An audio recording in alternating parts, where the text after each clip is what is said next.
Move A.J. Brown if they can find the right trade partner? I think so. I mean, I think it's without a doubt. The writing's on the wall. Look, AJ Brown, even ever since he was reading a book on the sideline, I think just seems disinterested, especially with the quarterback play at times and the inconsistencies of Jalen Hurts. For me, AJ Brown is one of the most underutilized receivers in the game. You can put him at X, you can put him in the slot, you can put him outside at the Z, and he is a matchup nightmare. The 50-50 balls, all that, everything's talked about. But when you line him up against a smaller DB, he will literally moss you, okay? And 6 of his 7 years in the NFL, 1,000 yards receiving. And guys, 32 touchdowns in his last 4 seasons in Philly, and yet he's still being underutilized because he still wants the football. Go to a team like the Patriots, just signed Romeo Doubs. Give Drake May a 1-2 punch. Obviously, the Rams were in it. Devontae Puka, that would be unfair. Seems to be unfair. Seems unlikely right now. But go to the Patriots, help Drake May out, and get a guy that will throw you the football in one-on-one coverage. Yeah, Patriots. Okay, so I had made a clip and I cut his part off because it was just you heard it and I was like, no. And I went on a whole rant about it and I don't want to rehash that.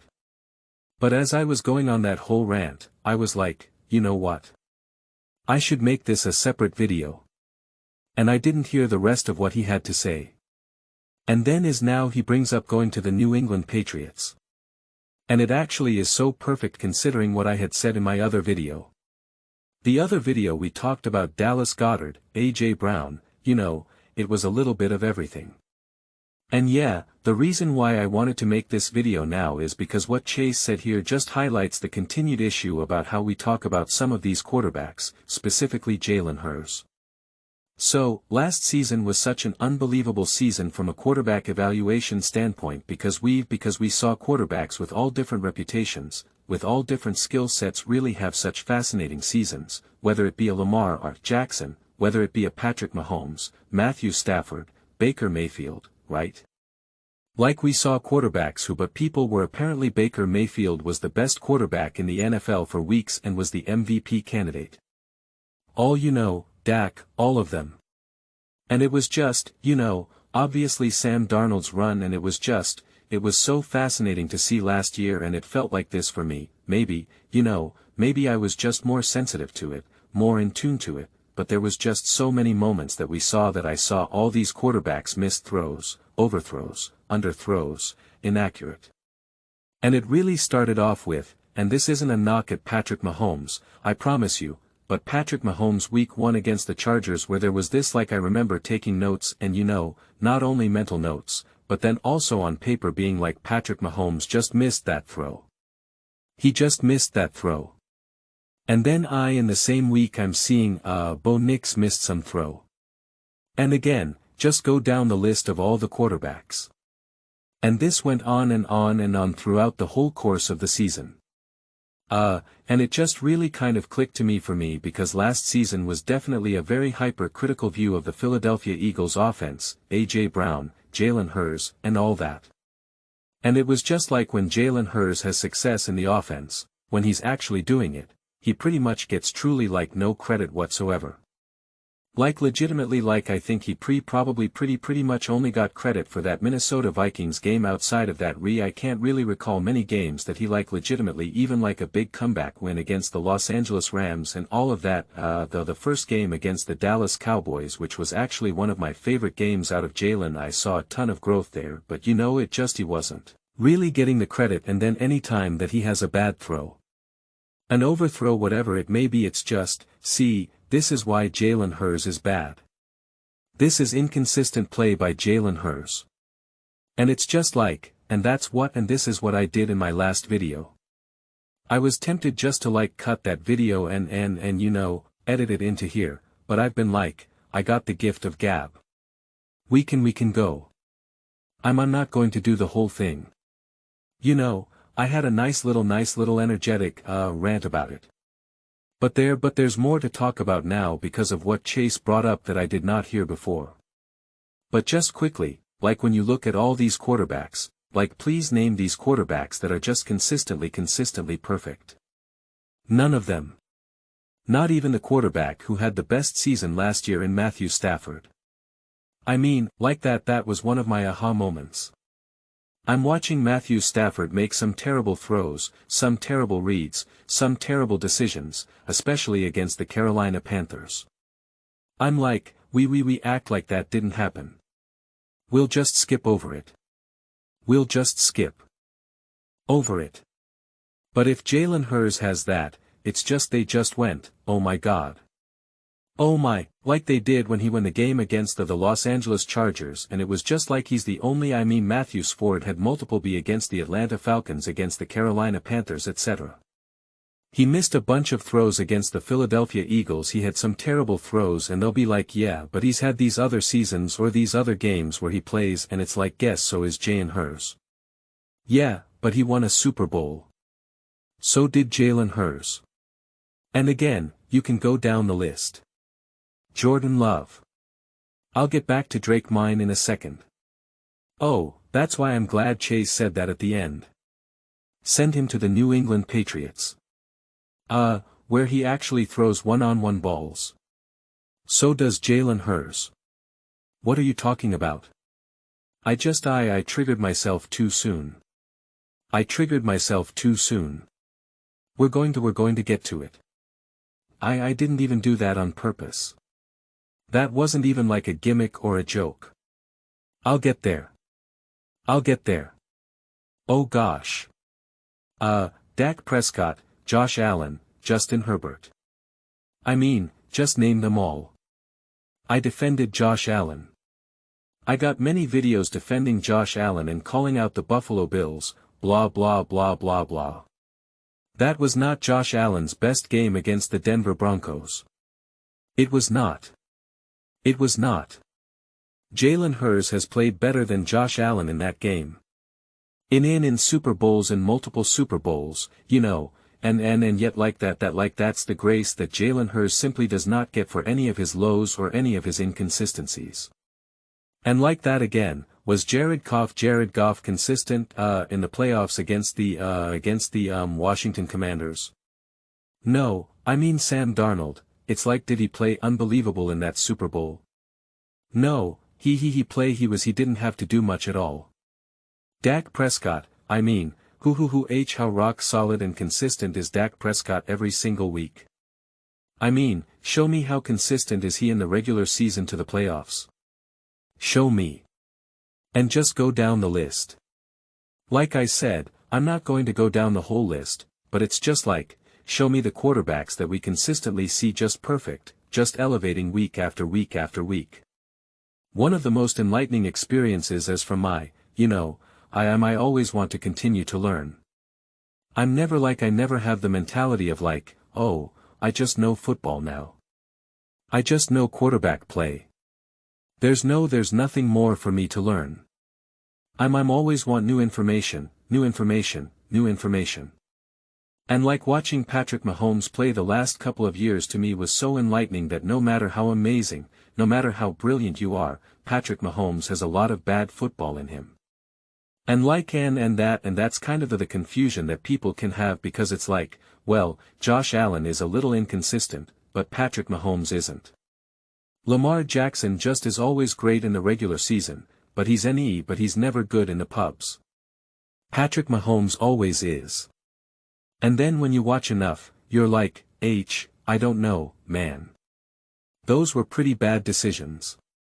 That was a really bad throw. Kind of lucky the ball bounced that. And you just go down and you're like, I don't know, man. I think you're kind of getting lost in the narrative a little bit too much. And that's the problem with someone like a Jalen Hurts. There's no counter-narrative. So, you just hear someone like Chase say, oh, well, he's inconsistent, therefore A.J. Brown upset. A.J. Brown can play anywhere. And it's just like send him to New England where he can blah blah blah. And it's just like and you're talking out of both sides of your mouth because he says, oh, and in 7 of the last 8 seasons or whatever the heck the number is, he's had 1,000 and all these touchdowns. Yeah, Jalen Hurts is a huge reason for that. What is wrong with you? He's being underutilized. And this is what I did in the last video. I won't go through the stats again, but like he's consistently top in the NFL in receiving touchdowns and receiving yards. Top 1, top 2, top 3, and in the 1 year that he wasn't, he missed multiple games.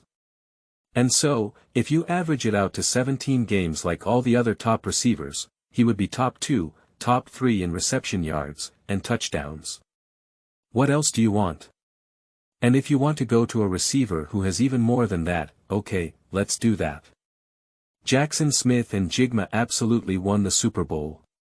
Puka Nua absolutely got the NFC Championship game.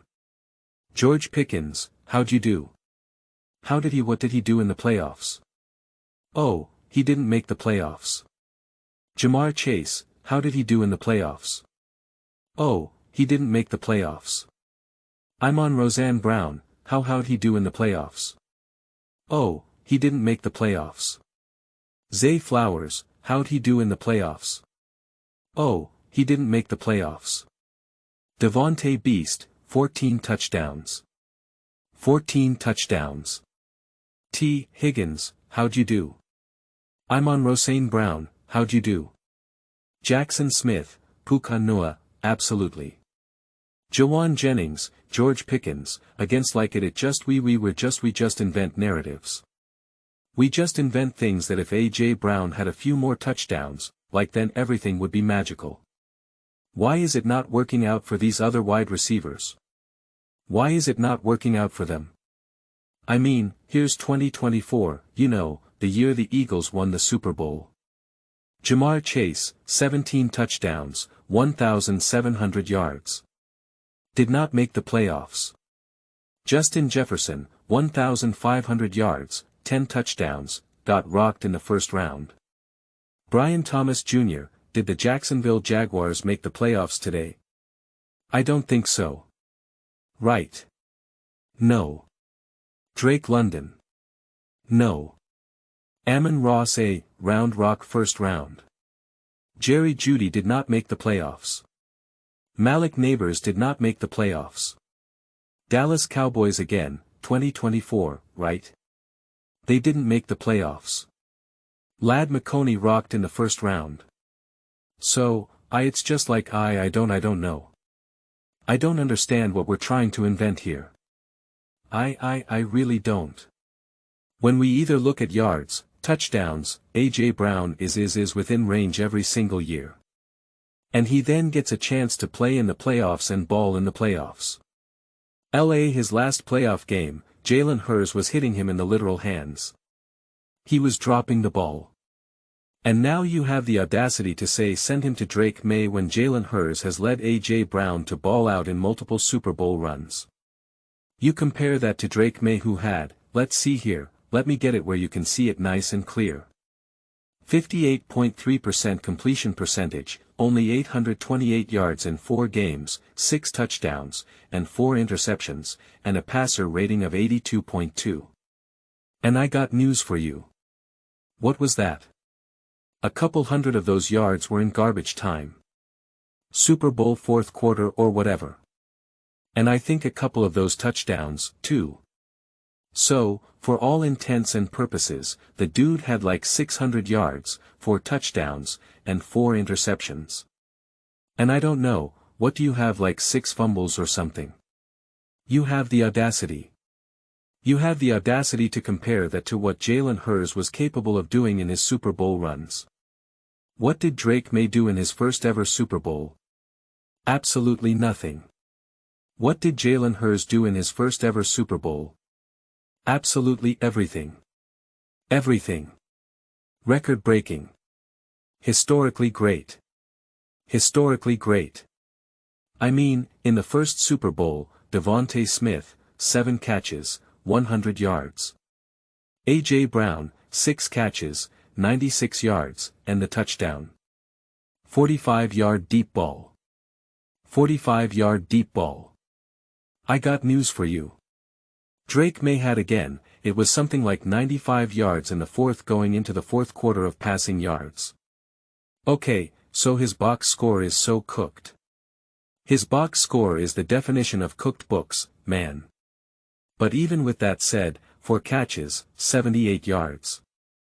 Again, touchdown didn't come until they were already getting blown out. Douglas, 5 catches, 45 yards.